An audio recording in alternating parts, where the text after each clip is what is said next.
OBC आंदोलक लक्ष्मण हाकेंना सांगली पोलिसांची notice. Rahul गांधींच्या दौऱ्यात सहभागी होण्यास पोलिसांचा मज्जाव। देशात यंदा सर्वाधिक पाऊस महाबळेश्वरला। मेघालयातील चेरापुंजी नंतर दुसऱ्या स्थानावर महाबळेश्वरमध्ये तब्बल 5620 मिलीमीटर पावसाची नोंद। सिंधुदुर्ग जिल्ह्यात एसटी कर्मचाऱ्यांच्या संपाचा मोठा फटका। बस फेऱ्या रद्द झाल्याने सुमारे 9,37,000 रुपयांचे उत्पन्न बुडालं। मुंबईत सार्वजनिक गणेशोत्सवाच्या मंडप उभारणीसाठी खड्डे न खोदण्याचे मुंबई पालिकेचे आदेश। खड्डा खोदल्यास प्रतिखड्डा 2,000चा दंड वसूल करण्याच्या सूचना। पुण्यात गणेशोत्सवात 7,000 पोलिसांचा असणार चोख बंदोबस्त। कोणताही अनुचित प्रकार घडू नये यासाठी पोलिसांकडून विशेष खबरदारी। परळीतील अनेक युवकांसह नागरिकांचा आज मनसेमध्ये पक्षप्रवेश। मनसे अध्यक्ष राज ठाकरेंच्या उपस्थितीमध्ये शिवतीर्थ निवासस्थानी होणार पक्षप्रवेश।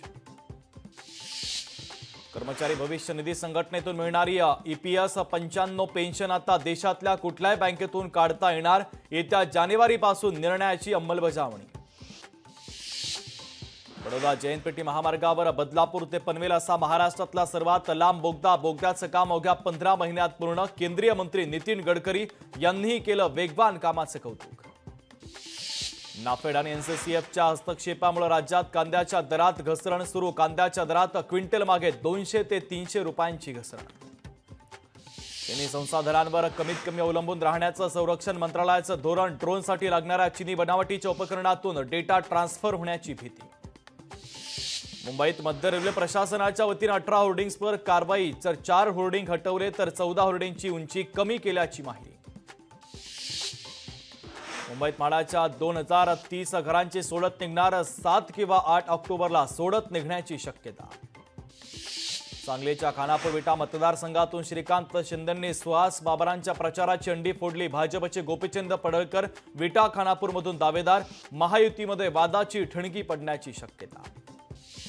छत्रपती संभाजीनगर जिल्ह्यातील 3,675 गावं अतिवृष्टीने बाधित तर 12,41,967 हेक्टरवरील पिकांचं नुकसान।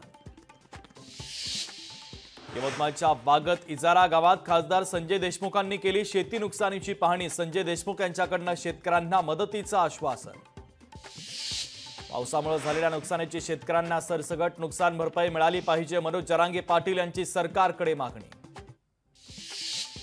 छत्रपती संभाजीनगरच्या पैठण तालुक्यात मुसळधार पाऊस। जोरदार पावसामुळे पैठणमधील शेती पिकांचं मोठं नुकसान। लोकशाही मराठी ऐका, पहा, जागरूक रहा।